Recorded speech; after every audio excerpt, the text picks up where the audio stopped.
Get this and get it straight. Crime is a sucker's road, and those who travel it wind up in the gut of the prison of the grave. There's no other end, but they never learn. From the pen of Raymond Chandler, outstanding author of crime fiction, comes his most famous character in The Adventures of Philip Marlowe.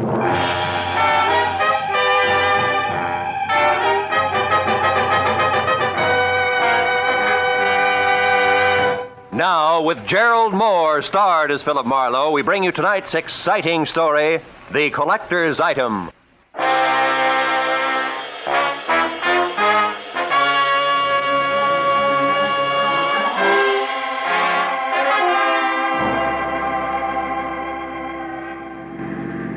Hey, turn the corner, cabbie. Don't lose them. Don't worry, mister.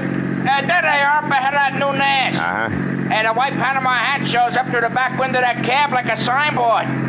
Besides, I've been doing okay so far, ain't I? We stayed in this tail for 20 minutes now. Yeah, but I've been tagging the guy under that hat for 6 hours. 6 hours? For a movie, a Turkish bath, 3 bars, a restaurant, and 2 museums.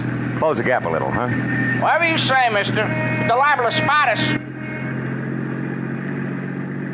How much longer you gonna keep this up? What difference does it make as long as your flag's down? Big difference. My old lady'd be awful sore if I don't get home tonight. And this follow-the-leader routine looks like an endurance contest. Take it easy, cabbie. At 10 o'clock tonight, a certain big deal will be closed, and then we can both forget about that guy up there and go home. Big deal? What kind of big deal? I ain't nosy. I just don't want no trouble. You'll get no trouble. It's approximately legal, ain't it? Legal is Confederate money. Nah, just a minute. I got a living story. I'm serious. So am I. Serious is a rare coin dealer. Oh, a numismatist. Yeah, that's right. Well, what do you know? I collect Indian pennies myself. Small world. And the guy up there in the hat's trying to louse up for sale, huh? That it? Roughly, yeah. Keeping an eye on him till the deal goes through at 10. He's a screwball from the deep suit. Hey, the light's changing. He's gonna be caught. You want I should slow down? No. Pull up behind him. It's okay. Right. Hey, mister, look. You see that? Yeah. Panama hat, it's gone. Yeah, when I drive it hit his brakes, it disappeared. Pull up beside him, quick.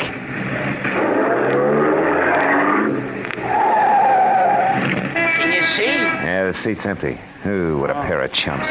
They've been chasing nothing but a hat propped up in the back of that seat. No kidding. Gee, it sure looked natural, didn't it, mister? Nuts. Let me out. Now, look, you get to the other driver. Find out where he dropped his passenger off and anything else you can. Yeah. Here's $30 for your trouble. Wow, for that kind of dough, my wife can go ahead and get some. Call me at the office, mister. Just ask for Joe Joplin. Keep your shirts on, you get there!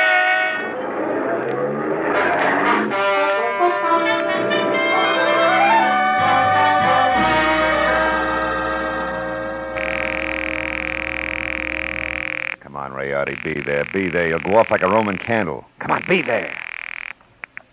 Hello? Ah. Hello, Leon Rialdi speaking here. Marlowe, Rayardi, I got bad news for you. Huh? Our boy, Seth Appleboro, pulled a backwoods gag on me, and I fell for it, flat on my face. He shook me. I don't know how long it happened, but... But I do. I know exactly how long ago. Appleboro was here. He was? He was in my shop. He's a madman, that madman. Swore he would kill me, but he didn't. What happened? He was after the coin, of course. He got tough.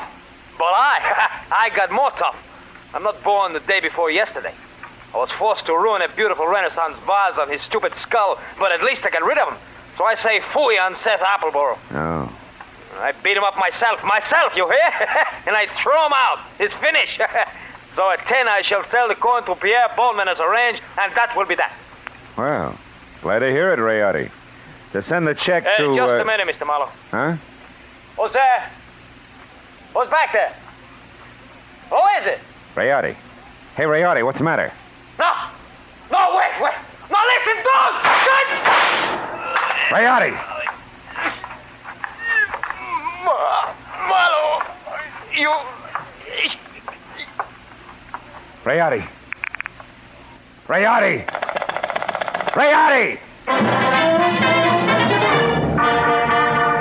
I ran out of the phone booth, hailed the first cab that came along, and headed for 113 Marion Avenue. Leon Rayardi's shop was a narrow cell with tattered green shades drawn over dingy windows. The front door was locked, so I went around to the alley where I'd left my car earlier. The back door to Rayotti's was half open. Rayotti sat on the floor, his legs spraddled out, his head slumped against the bottom drawer of his desk like a drunk too tired to look for the way home. Beside him on the floor was all that was left of the reason for it. A small open box lined with blue velvet and labeled Unique, Confederate States of America, $50. One of 4 struck at New Orleans Mint, 1861. Only piece of this series now in existence. Sauce, Colonel J.J. Appleboro Collection, 1880. But the box was empty. The 4 bits worth of Confederate money was gone. I picked the phone up in my handkerchief and called the cab company office. A few minutes later, I had Joe Joplin. Yeah, I got that other driver okay, mister, but I couldn't pry much out of him. Even the hard way, I tried. He left that southern drawl off at the Wilshire Gardens, Villa 9, and he got orders to take the Panama hat on a $10 drive around town. That's all? That's all he knows. He thought it was some kind of joke. Wilshire Gardens, number 9. Okay, Joe, Yeah. thanks.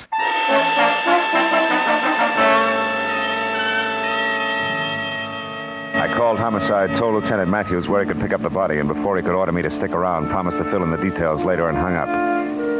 After that, I got in my own car and drove to the Wilshire Gardens Hotel, Villa 9. What finally came to the door and eased it open a cautious 2 inches. Had a mop of renegade hair the color and shape of tumbleweed, a body as gaunt as a piece of barbed wire, and 2 sick gray eyes that tried hard to hide under a pair of scrub brush eyebrows. Seth Appleboro wasn't glad to see me. State your business, sir. What's more, I'm a busy man. I'm not well, so be brief. Okay, we'll start off with murder. Murder? Now, see here, We'll sir. follow that with the missing Confederate $50. How do I come in peaceful like, or do I knock the door down? Don't go riling me up, Yankee.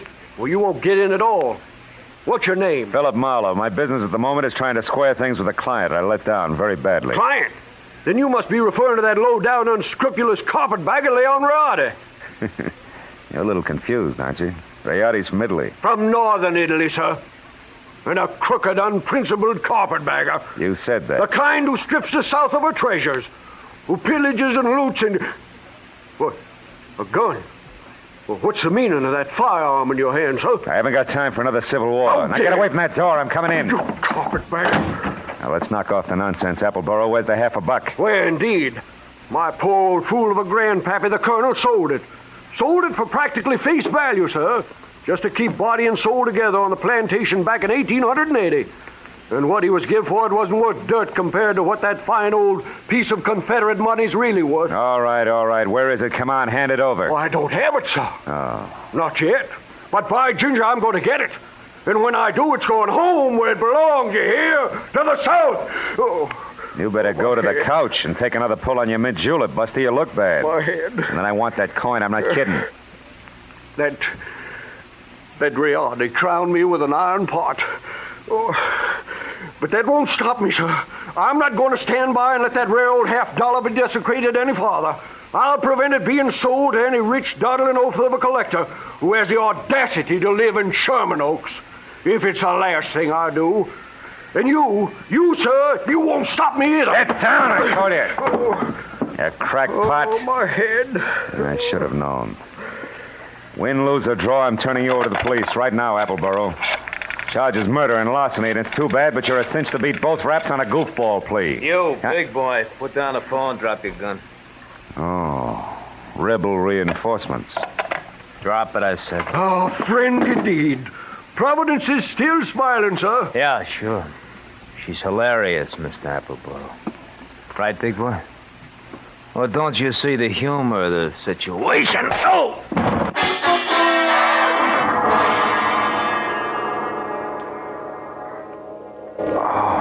The stranger had a flat, saucer face. A sour grin in the left hand like a trip hammer. I'd done my best to roll with a punch, but I'd still caught enough of it to jar my brains loose. When I finally got up again, Villa 9 was empty. It took a while for that to soak in, along with another fact. I was up against a team. Appleboro and Saucerface.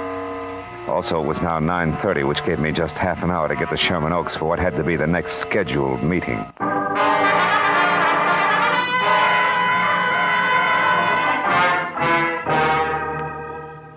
The Boneman mansion on Clooney Drive, from giant iron gate out front through overgrown grounds and up to the entrance. Looked a lot more like the prop room at the Metropolitan Opera than anybody's residence.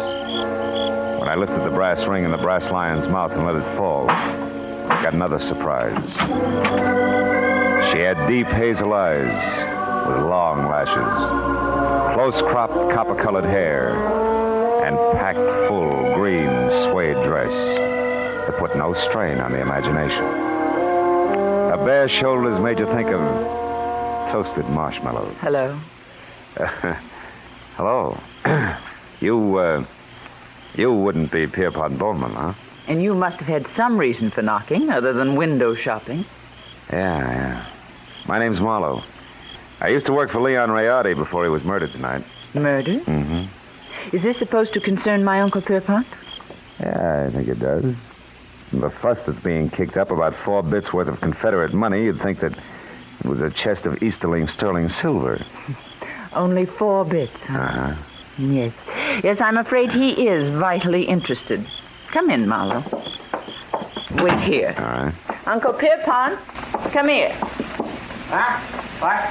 What's the matter, Christine? There's a man here to see you, a Mr. Marlowe.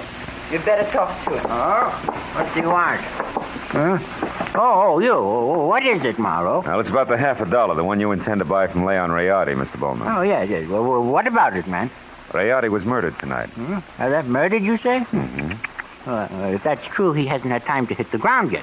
What's your game, Sonny? You must have some kind of a game. What is it? No games. I'm telling you, Rayardi was shot and the coin stolen. I'm real sure about that. Are you positive? No mistake? Are you certain, Marlowe? I couldn't be more certain if it was tattooed on my forehead. I heard it happen and saw his body over an hour ago.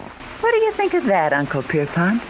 Marlowe looks at dead bodies, too. I think it's poppycock. Yep.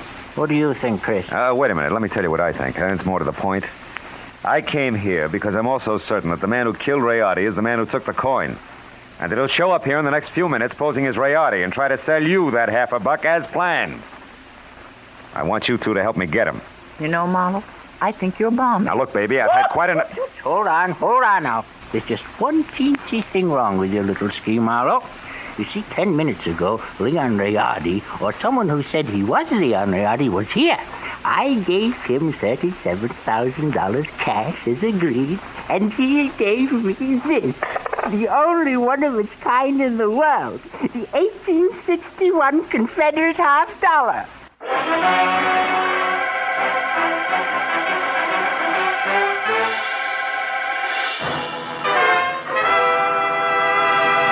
In just a moment, we will return to the second act of Philip Marlowe. Now with our star, Gerald Moore, the second act of Philip Marlowe, and tonight's story, The Collector's Item.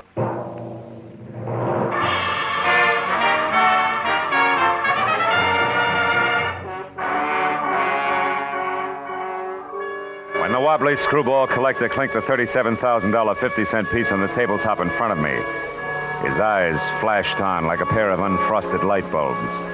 And something close to froth started to collect in the upturned corners of his mouth that smiled like the cat that had just eaten the canary, cage, birdseed, and all. There was little doubt about it. Septuagenarian Pierpont Bowman was what an eccentric would call eccentric. And he was very unconcerned with the murder of Leon Rayardi, and very fuzzy about what Rayardi's impersonator had looked and sounded like. I'm afraid I can help little on that score, Mr. Marlowe. Only had eyes for the coin. And what a coin she is. Why, sir, Mr. Bowman, you've got to remember something. Height, build, color of eyes, hair, voice. Yeah, voice. Was it a southern accent? Think, Mr. Bowman. Southern accent? Yeah. Mm-hmm. No, Mr. Marlowe can't say if it was or not. My hearing isn't all it used to be, you know. But Christine here, now maybe she can... No. Christine wasn't in the room. Answered the door myself. But I did see him come up the walk, Mr. Marlowe, from my room upstairs. He was tall, about your height. Oh, no, perhaps a mite shorter. And he wore a gray suit. No, darker than gray. Sort of light blue shade. Oh, that's great. Like Yeah, thanks a lot. And before I start reaching for a butterfly net myself, I think I better get back to Seth Appleborough's place on Wilshire. Why there? Surely if he's the guilty one, Mr. Marlowe, he won't wait to be apprehended. Not on purpose, no. But when I last ran into him and his buddy, saucer face, he was fighting an acute case of vertigo. Might have collapsed since, and besides, I don't know where else to go. Oh, but, sir, why must you go any place? The police will attend to that Mr. Appleboro. Now, look, Mr. Marlowe, here on the rim of the Mr. coin... Boneman, this may mean nothing in the Numismatic League. But I went to work for Leon Rayardi to protect him, a job I didn't do. Also, losing clients this way is bad for my business and conscience. Good night, and happy gathering coins in May. Mr. Marlowe, wait, please. Please, Mr. Marlowe, let me see you out and explain something. Be just a minute, Uncle. Well, what is it? I'll pay you $500, Mr. Marlowe, not Confederate dollars either, to see that Uncle gets his money back and that the coin is returned to that Mr. Rayardi's estate. What? You're against the deal? Why? Because it's the 100th one in the past 2 years. You hate to see the money you'll one day inherit go to a bunch of screwballs, huh? Why, you foul-minded, no good... I've got news for you, Mr. Marlowe. It's not my inheritance I'm concerned with, it's my uncle. In spite of this mansion and all the junk in it, that $37,000 was every cent he had left. Okay, kid. In that case, 2 points. 1? I had the slap coming. 2, I'll do my best to back up everything to where I came in. Good night. Good night. And Mr. Marlowe, Yeah. I didn't enjoy slapping you.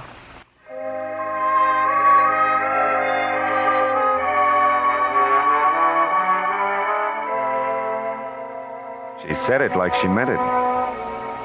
20 minutes later, I was back at the Wilshire Gardens where I found Villa 9 as dark and quiet as the bottom of a well.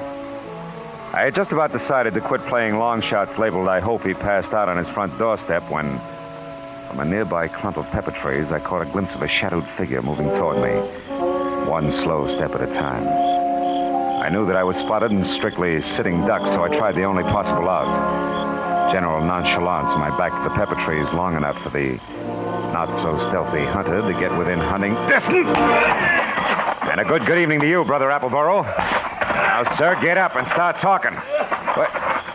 Well, saucer face. Thought I had your partner.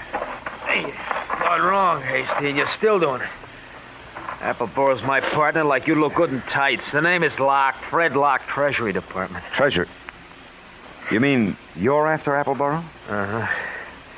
I sapped you because from the gab I overheard, I figured you were nothing but a lone wolf shooting for the coin. Oh. Appleboro, friend, is big game. He's wanted on half a dozen counts, a lot more important than this Confederate $50. Yeah, but he must have gotten away from you because He did. Jumped out of my car a couple of blocks from here. But how do you know about that? Who are you? Oh.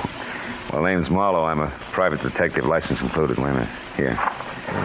I know that Appleboro got away because he's already been up to the Boneman place where he posed as my client, Leon Rayardi, who, incidentally, he killed so he could sell the Confederate lucky piece up there for $37,000.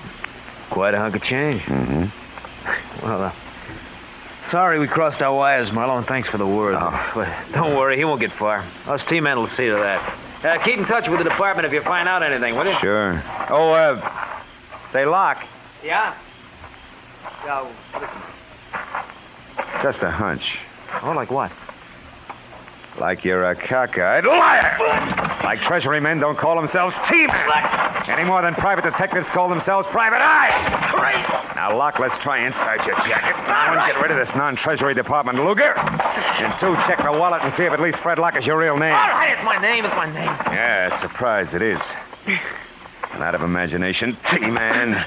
Come on, get up and start working on a few other questions like where Seth Appleboro is at the moment and exactly what that guy in is with boss. Well, do we keep this up all night? No. I'll tell you everything. Okay. Now, first the setup. Come on. Yeah. There were 2 of us. Me and... No!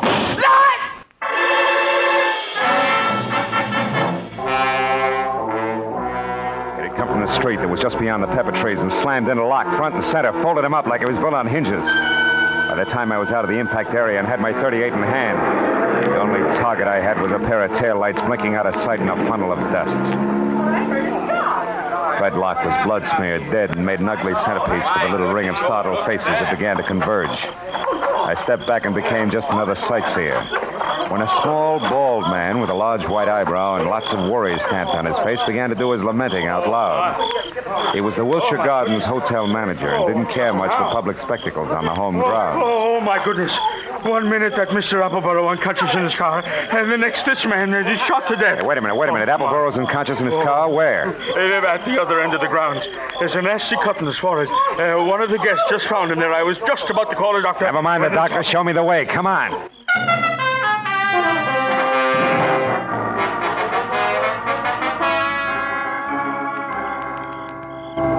Come on, Dixie boy. Breathe deep. Who? Oh, you again? Yeah, me again. And you're up to your drawl in a couple of untidy murders. Now snap out of it. Oh, my. It's no use. He doesn't even hear you. That's so right. While it's this peaceful, I think I'll check on this drooping flower of the Old South. His wallet should do it. Do what? Prove whether or not he gave me a straight pitch. Yeah. What do you know? Membership card, Sons of the Confederacy, New Orleans chapter. Here, let me see. Uh-huh. Oh, that's his picture, all right. Sure is. Well, when the police get here, they, Hey, look. Yeah, what is it? His wristwatch was smashed against the dashboard. So it is. He must have held his hand up to protect his head when he fell forward. Yeah, now look, friend, the name's Marlowe. When the law gets here, tell them they can find me at Sherman Oaks, the Pierpont Bowman residence. Oh, now, wait a minute. You can't leave me here with all this on my hands. The police are going to want to know what this is all about. I'll try and have an answer for them. But first, I got to ask a crazy collector a not-so-crazy question.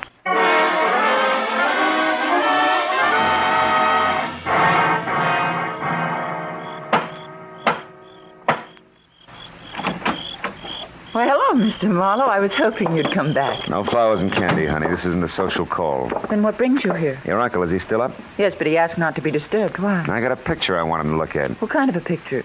A man. Possibly the man who sold him the coin tonight. Now, where is he? In the gun room. Oh, but he'll scream bloody murder if we bother him. That's the subject on hand. You mean you found out who killed Leon Riardi? No. I found out someone else has been killed. Come on, huh? Over that coin? Who was it, Marlowe? Guy named Locke. We'll get to the fine print later. Is this the room? Yes, but He's just the man I want to see. Oh, Mr. Bowman, you. Well, it's quite a blunderbuss. Look, point that somewhere else. Huh? Oh, so it is. But don't let it worry you, Mr. Marlowe. This harquebus hasn't been fired in 300 years. That's great. Let's not spoil its record tonight, shall we? Here, have a look. Fine workmanship. Later on. Right now, Mr. Bowman, I want you to have a look. This picture, it's Seth Appleboro. Huh? Is this the man who sold you the coin, the one you couldn't remember? No, not the party. Now, on this gun, Mr. Marlowe... Uncle, we've had another murder. Huh? Oh, my, that's too bad. But what's all that got to do with me? I'm not sure. But, Mr. Bowman, if Appleboro wasn't the one who sold you that hot half a buck, it must have been an item named Locke. Huh? What? The saucer-faced buddy I told you about before. Oh. The one who sapped me at Wilshire Gardens. Oh, very interesting. Uh-huh. And perhaps tomorrow, Uncle, please. Go on, Mr. Marlowe. Well, there isn't much more. When I left here and I went back for Appleboro, I ran into Locke. We mixed it up, and I was just about to get him to talk when he was shot out from under me. What? Appleboro did it? He shot Locke? No, he couldn't have. Oh, why not? Because Appleboro was out cold in his car at the time. Then all you really know is that Appleboro didn't kill this Locke. Oh, I know a little more. I also know now that there's a third interested party mixed in. Who? You, maybe. Uncle? What? Me? Sure. You could have killed Riardi via hired flunky like Locke. Sold yourself the coin. After all, you're broke. It's been done before. You're mad. It's insane, Marlowe. The idea. To think that Uncle would hire the likes of Fred Locke. Why, it... Slips, Christine? You shouldn't have known Locke's front name was Fred, should you? I never mentioned it. What? Christine, you mean that... I mean that nobody moves. Christine. Oh, fine. This is one gun in here that's no relic. It's been fired something less than 300 years ago. Yeah, to be exact, less than an hour ago at the Wilshire Gardens when you used it to keep Locke quiet, huh? Then you, Christine, you're the third party Marlowe is talking about. You hired Fred Locke and Appleboro. Had nothing to do with it, Mr. Bowman. It was your niece's partner, Fred Locke, who killed Riardi in his shop and stole the half a buck. After that, he followed me to Appleboro's place in Wilshire Gardens. There he KO'd me and Appleboro both. then came out here and sold you the coin. Posing as Riyadh. Correct. You can both go to the head of the class. Not yet. One question, teacher. Why did Locke go back to Appleburrows?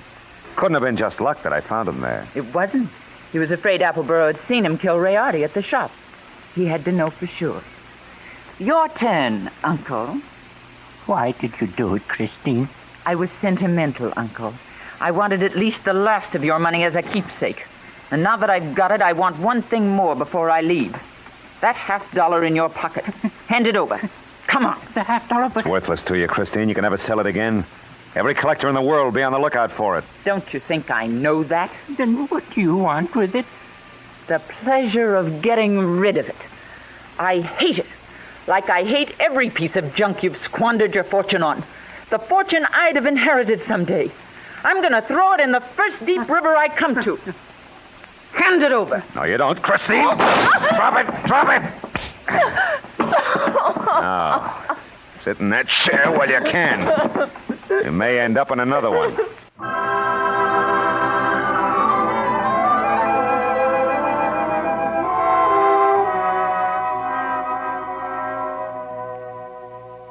The police arrived.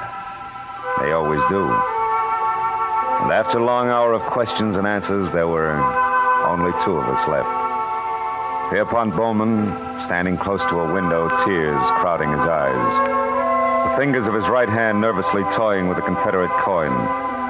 And me, thinking about Leon Rayardi and Fred Locke and Christine. It was the old man who finally broke it up. A rotten thing! I left after that. So I don't know if Appleborough got the coin or not. You might check if you're ever running through the New Orleans Museum.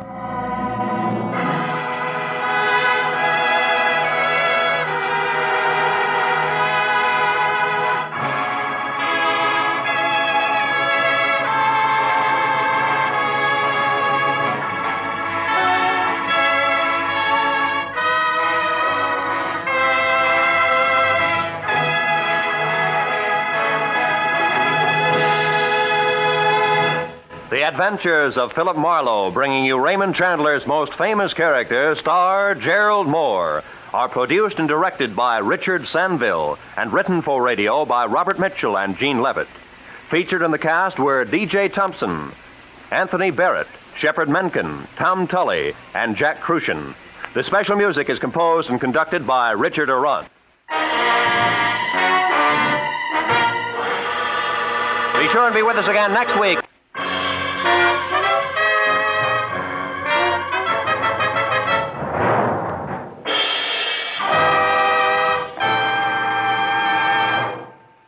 Roy Rowan speaking. This is CBS, the Columbia Broadcasting System.